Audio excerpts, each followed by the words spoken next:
सियावर रामचंद्र जी की जय। आप सभी श्रद्धालु राम भक्तों का हमारे इस चैनल में हार्दिक स्वागत है। अब फिर कल जहां छोड़ा था मैंने गोस्वामी तुलसीदास जी रचित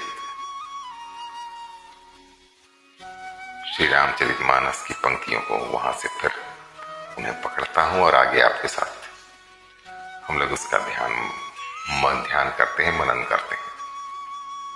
प्रसंग पर थोड़ा बात कर लें कि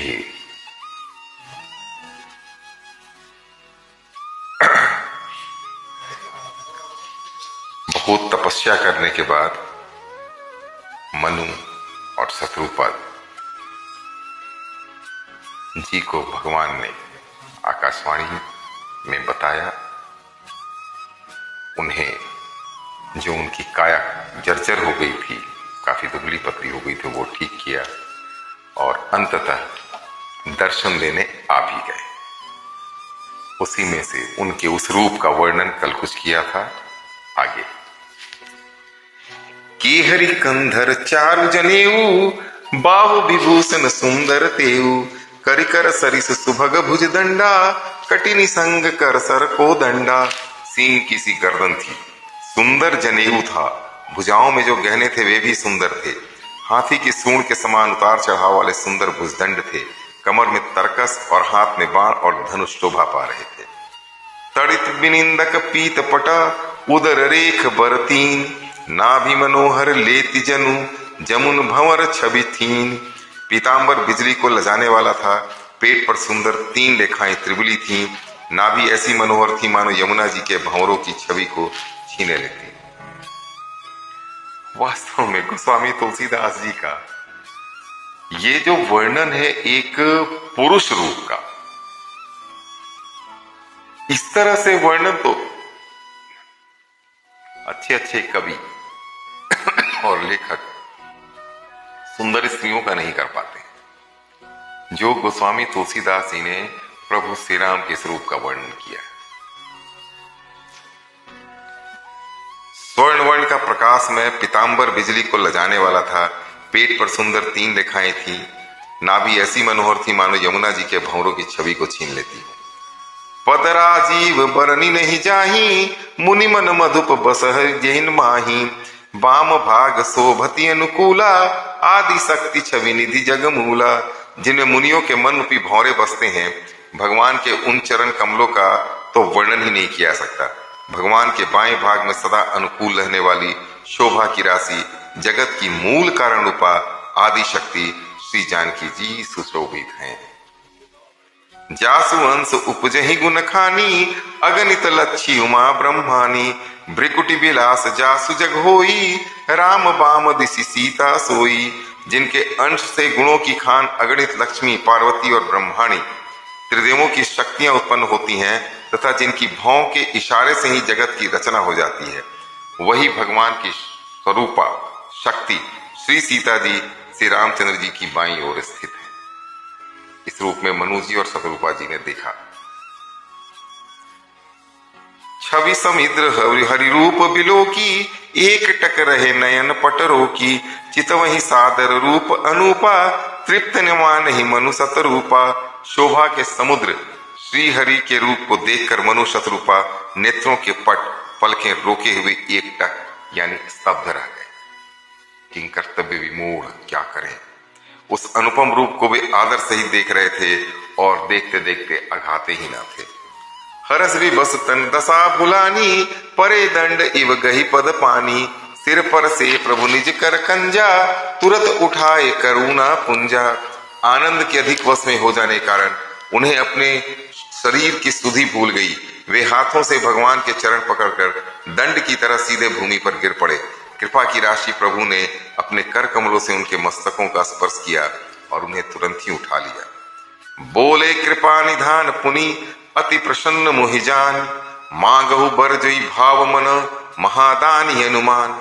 फिर कृपा निधान भगवान बोले, मुझे अत्यंत प्रसन्न जानकर और बड़ा भारी दानी मानकर जो मन को भाए वही वर मांग लो। सुनी प्रभु बचन जोरी जुग पानी, धरि धीरज बोली मृदुबानी। नाथ देखी पद कमल तुम्हारे, अब पूरे सब काम हमारे। प्रभु के वचन सुनकर दोनों हाथ जोड़कर और धीरज रखकर राजा ने कोमल वाणी से कही, हे नाथ, आपके चरण कमलों को देखकर अब हमारी सारी मनोकामनाएं पूरी होगी। एक लाल सा बड़ी उर्माही, सुगम अगम कही जाति सुनाही। तुम ही देत अति सुगम गोसाई, अगम लाग मोहि निज कृपनाई। फिर भी मन में एक बड़ी लालसा है, उसका पूरा होना सहज भी है और अत्यंत कठिन भी, इसी से उसे कहते नहीं बनता। हे स्वामी, आपके लिए तो उसका पूरा करना बहुत सहज है, पर मुझे अपनी कृपणता अर्थात दीनता के कारण वह अत्यंत कठिन मालूम हो रहा है। आपके लिए बहुत आसान है, मेरे लिए लेकिन बहुत कठिन है, इसलिए मैं हमारे भय के, लज्जा के, शर्म के मांग भी नहीं पा रहा हूं। जथा दरिद्र विबुध तरु हो पाई, बहु संपत्ति मांगत सकुचाई। तासु प्रभाव जान नहीं सोई, तथा हृदय मम संशय होई।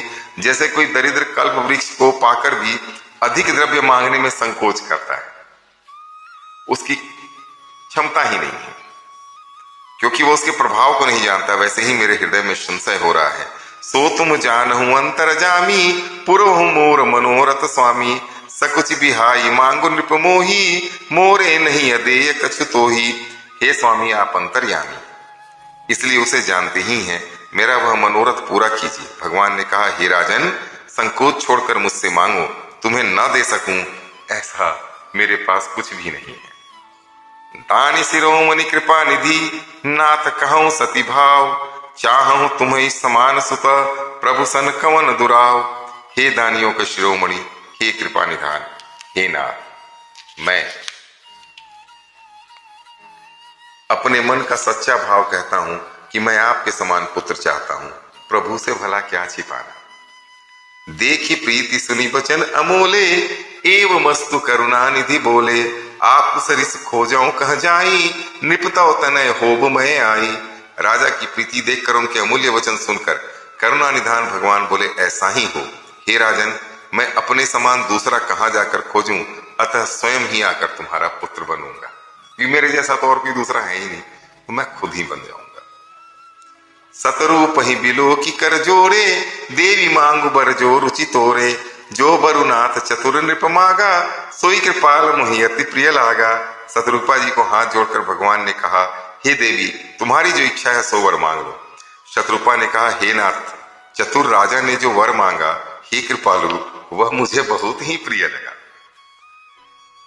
प्रभु परंतु सुटी होती ढिठाई, जदपि भगत हित हो तुम ही सोहाई। तुम ब्रह्मादि जनक जग स्वामी, ब्रह्म सकल उर अंतर जामी। परंतु हे प्रभु, बहुत ढिठाई हो रही है हम सभी से, हम दोनों से। यद्यपि हे भक्तों का हित करने वाले, वह ढिठाई भी आपको अच्छी ही लगती है। आप ब्रह्मा आदि के भी पिता, जगत के स्वामी और सबके हृदय के भीतर की जानने वाले ब्रह्म हैं। अस समुझत मन संशय होई, कहा जो प्रभु प्रमाण पुनि सोई। जे निज भगत नाथ तव आही, जो सुख पावहि जो गति लहही। ऐसा समझने पर मन में संदेह होता है, फिर भी प्रभु ने जो कहा वही प्रमाण है। मैं तो यह मांगती हूँ कि हे नाथ, आपके जो निज जन हैं, वे जो अलौकिक अखंड सुख पाते हैं और जिस परम गति को प्राप्त होते हैं, सोई सुख सोई गति सोई भगति, सोई निज चरण स्नेह, सोई विवेक सोई रहनि प्रभु, हम ही कृपा करि देहु। हे प्रभु, वही सुख, वही गति, वही भक्ति, वही अपने चरणों में प्रेम, वही ज्ञान और वही रहन सहन कृपा करके हमें दीजिए। सुने मृदु गूढ़ रुचिर बर रचना, कृपा सिंधु बोले मृदु बचना। जो कछु रुचि तुमरे मन माही, मैं सो दिन सब संशय नाही। कोमल, गूढ़ और मनोहर श्रेष्ठ वाक्य रचना सुनकर कृपा के समुद्र भगवान कोमल वचन बोले, तुम्हारे मन में जो कुछ इच्छा है वह सब मैंने तुमको दिया, इसमें कोई संदेह न समझना। आज के लिए इतना ही। कल फिर आपके सामने उपस्थित होऊंगा। कलयुग के सारे पापों को, क्लेशों को, दुखों को हरने वाले इस सबसे पवित्र गाथा श्री रामचरितमानस की अगली चौपाइयों के साथ। तब तक आज्ञा दीजिए। धन्यवाद। प्रणाम।